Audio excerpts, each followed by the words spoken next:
What's going on, folks? Welcome to another episode of the Pixel Dome. Today we're going to do something a little different. We're going to do a mod. We are going to install this HDMI port into this N64. This is a mod I've had around for a while now that I purchased, and I haven't been terribly excited about doing it because I don't really know if an HDMI mod to this system can shine this turd enough to make it worth doing. I'm not trying to throw shade on the N64. It is what it is, and it's got some great games on it and all that kind of stuff, but the graphics and the way they were designed for it doesn't really lend itself to smoothing out the textures and stuff very well as other systems do. But anyway, pretty short vid. This vid isn't going to be an in-depth tutorial on where to solder each point and all that. It's just going to be an overview of what you're going to be getting into if you decide to do this mod.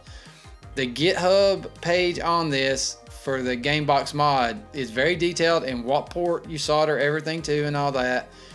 And it has way better blown up images of where stuff goes than I'm able to do with my current recording software. But this will give you a pretty general basis of what you're going to be getting into. All the footage is sped up so it doesn't bore you to tears. And it's a pretty easy mod, but you'll see by the end of this video if it's really worth it or not to go through the trouble of doing it. Anyway, let's get into how you go about doing it. Okay, folks, so as you can see, the top shell on this N64 has already been removed. Kind of feel like if you need a video on showing how to take the top shell off, you don't really need to be doing the mod anyway. But either way, you can see this thing's got a ton of screws. So just go to town, removing all these screws, keeping track of where they go. Trust me, just look back at this video or Macho Nacho's video. He has a great video on how to do this as well, and a lot more detailed than what I've got here. But either way, you just take this fan shroud loose.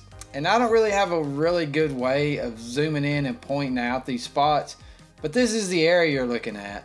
Up around that heat sink up there, that's the joint we're going to be messing with. This right here is a very tedious part of it. You have several ports you have to start on port pin 5 off that chip and solder. This is the main cable, ribbon cable that comes off and connects to the kit. And right here, after I get that soldered on, you see there's a 5-volt port right there I'm having to solder onto. Catch 5 volts off of it. This here is your control port. This will be the same on this point, but the other end that I'm soldering here on this chip, this will vary with what console you have. So you'll want to refer to the GitHub page on this to make sure you're soldering that to the correct location. As you can see, I'm doing this pretty quick, not to bore you, and trust me, there are way better videos on showing you how to mod this system. I'm just mainly wanting to show you what you're getting yourself into. This is the HDMI port itself. It goes on to this 3D printed part. It's very simple to do. It's a no-cut mod, they say. You got 2 or 3 screws here you put into this, into the 3D printed part, and it's a done deal pretty much. Pretty neat design, actually. The only thing I don't like is a mini HDMI port. But as I'm displaying here, it just drops in the back, and when you put the bottom shroud on there, you see here that it jiggles it. It's not made perfectly well to it. Why they designed it like this, I don't know. So you will have to cut the bottom heat shroud. You can see I'm marking it here, and you'll cut this little tab off of it. Now, what you also have to do is on the HDMI port, there's a 3D printed part that gets in your way, and you just have to cut that part off as well. And once you cut that off, it sits completely flush and everything's good. Now you can go back in and putting your bottom port back on. This is a little cover, or board that is. This is the cover that goes over the original input and allows for the HDMI. So you can use your original input if you don't dig this HDMI mod.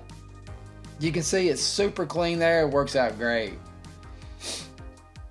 But now when you start getting into the reassembly, this is the other board. You have to take apart these 3 screws here, or take them out that is, and mount this board. This is what the ribbon cable that you soldered onto the board connects to. Also, this is what your HDMI comes out of and connects to as well.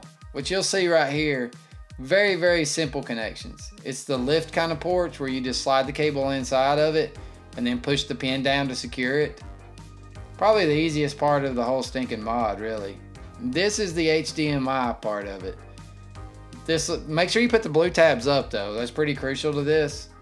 Put the blue tabs up, and same when you go down to the HDMI port. On the board for it, keep the blue tab up on it and just click it into place.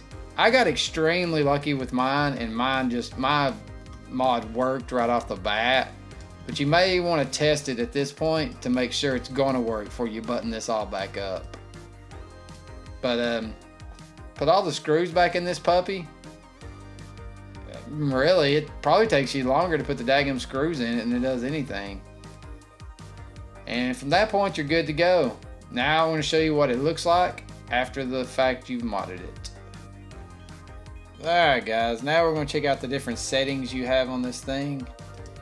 It is got a fair amount in there. As you can see, 720p is what I've got it on. And the proper and the standard and the TV are the different kind of aspect ratios you can put it in. Enhanced, sharp, smooth, you know, you got a filter setting, all that. You can see at the end of the day, no matter what I put it on and how I change it, it's still a Nintendo 64. It just doesn't really do anything to shine, in my opinion. But anyway,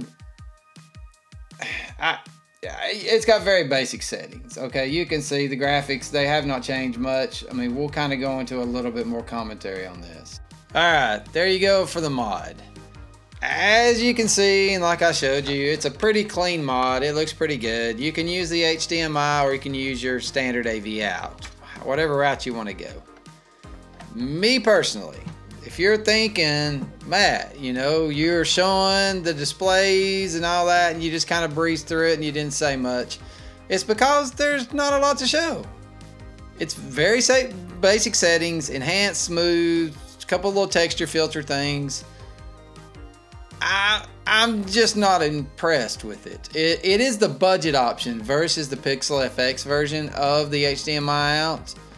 This is a $100 entry, where that one's a couple $100, I think.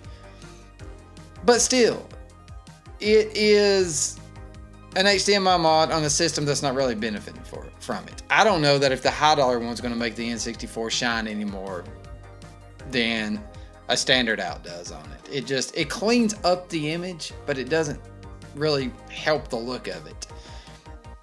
I'm not trying to hate on the N64. I'm just basing my stuff off of, I'm a big component guy. I run component out on all my other systems into my RetroTink 5X, and I output 1080p. In that mode, every one of my systems looks gorgeous. I mean, all my old school systems, my PS1, my PS2, my Dreamcast, I mean, so on, etc. I mean, they look great like that. The straight HDMI out mod, this is the first one I've done. I don't like the lack of control I have. I don't have any control over anything other than what's built into these settings. Whereas when I use component cables, I have all the control within the scaler to do what I want with it. That's why I'm kind of a bigger fan of component cables out of these systems. Now when the RetroTink 4K comes out, that'll have HDMI in. So I can come out HDMI and I can output in 4K 60. In 4K 60, it might help this mod shine a little bit more and helping the GameCube look a little cleaner and better. I'm not trying to make this old thing look like a PS4 or 5 or anything. I feel like there's areas it could look better, and this mod just doesn't really help it do that.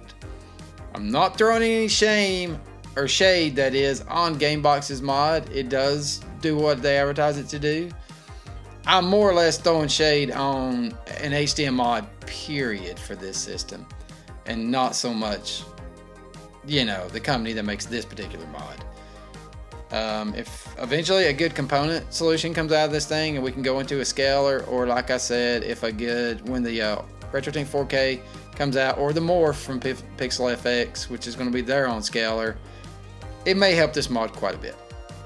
So if you're good with soldering and you just want something to do, It's a pretty easy mod to do, and you should get your HDMI out there for a convenience factor. I did not note that it is a mini HDMI, and that sucks. I hate that, but it is what it is. I got a mini HDMI to a standard HDMI cable, and that works fine. The audio output I did have a problem with as well. I can't go through my receiver. Keep in mind I have an $1,800 Yamaha receiver that'll decode anything, but it would not decode the signal coming from the HDMI into that to my TV. I had to connect this straight from the system itself to the TV. Then I got audio. Not too happy about that either. But like I say, once I get the RetroTink 4K, it should fix those issues. Anyway. Alright guys, I went on about this enough. I know this was a skim over video of all the things that this thing will do and all that kind of stuff, but like I said, my heart wasn't in it. I was not impressed by this mod, but take that with a grain of salt. If you have any additional questions, if you want to see a more in-depth thing on it, go to Macho Nacho's video. He does a way better job than I just did on it, but he's also more impressed with it than I am, so get his perspective on it. Anyway, you guys have a good one. Thank you for checking out the video. Have a good one. Later.